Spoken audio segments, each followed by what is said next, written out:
Assalamualaikum warahmatullahi wabarakatuh. Perkenalkan, nama saya Dita Dwi Putriani dari SD 23E.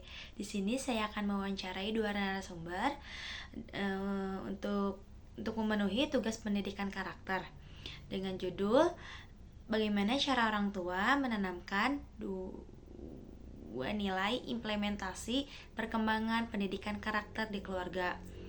Baik, langsung saja ke narasumber yang pertama. Baik, terima kasih untuk Saudari Andita atas kesempatannya.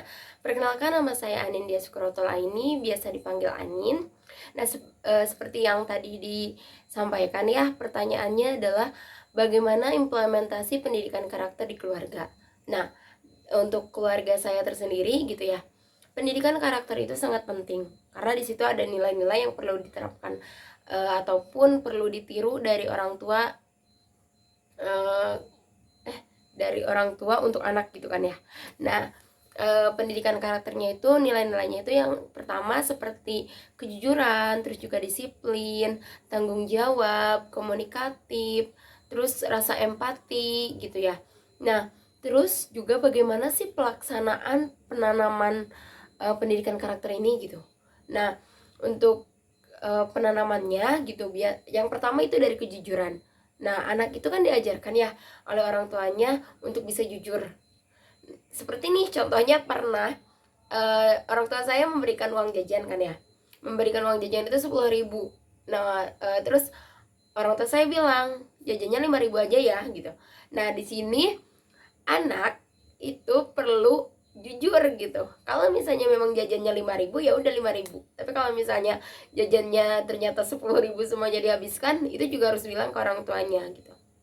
Nah, terus yang selanjutnya itu ada tanggung jawab ya. Nah, tanggung jawab di sini itu biasanya kan orang tua saya itu setiap harinya merapikan kamar pagi-pagi gitu ya. Terus mengepel, menyapu kayak gitu.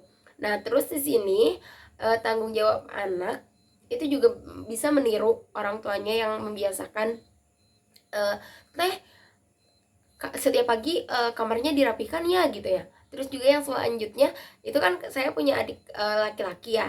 Nah, masih kecil jadi masih perlu dijaga. Nah, rasa tanggung jawab seorang kakak terhadap adiknya itu ketika dia bisa menjaga adiknya dengan baik gitu. Nah, di sana rasa tanggung jawabnya sebagai anak, sebagai kakak gitu kan. Terus juga yang selanjutnya komunikatif.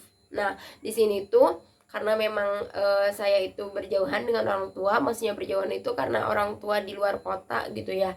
Saya untuk waktu itu gitu ya di SMP SMK itu berjauhan. Nah, di sini komunikasinya itu selalu dijaga gimana caranya gitu biar selalu berkomunikasi dengan orang tua gitu. Orang tua pun selalu menghubungi setiap waktu. Terus juga kedisiplinannya itu diajarkan ketika kan orang tua saya memiliki larangan bahwasanya anaknya tidak boleh keluar rumah eh, lebih dari jam 9 malam ataupun jam 8 malam.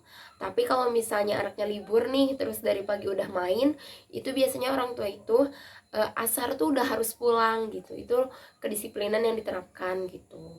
Jadi sampai sekarang kayak kalau main tuh nggak bisa gitu kalau misalnya lebih dari jam 9 gitu, paling mentok tuh jam 10 lah gitu diusahakan. Tapi beda ya ketika misalnya beranjak dewasa, itu orang tua pastinya kepercayaannya lebih lagi gitu. Nah, di sini lebih percaya lagi, bahkan ketika anaknya pulang malam pun dia tahu gitu kemana gitu karena komunikasi itu.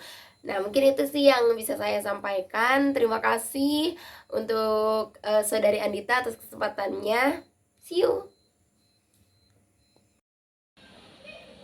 Perkenalkan, nama saya Restu Fauzia, biasa dipanggil Restu. Saya akan menjawab pertanyaan dari saudari Andita. Cara orang tua dapat menanamkan nilai implementasi pengembangan dan pendidikan karakter di dalam keluarga. Contohnya, 1. Komunikasi. Biarkan anak berpendapat. 2. Berikan anak pujian dan pengakuan atas perilaku positif. Contohnya, jika anak sudah berusaha belajar tetapi nilainya tidak memuaskan, jangan banding-bandingkan dengan orang lain, tapi beri dia semangat dan pujian atas usaha yang dia berikan. Ketiga, berikan dia rasa tanggung jawab. Contohnya, beritahu dia jika sudah bermain, letakkan kembali mainannya ke tempat semula. Keempat, beritahu dia rasa menghormati orang lain. 1, jangan mengganggu teman-temannya atau orang lain. Sekian jawaban dari saya, terima kasih. Baik, sebelumnya terima kasih kepada kedua pewawancara saya yang telah meluangkan waktunya. Terima kasih atas pendapatnya juga. Sekian dari saya. Wassalamualaikum warahmatullahi wabarakatuh.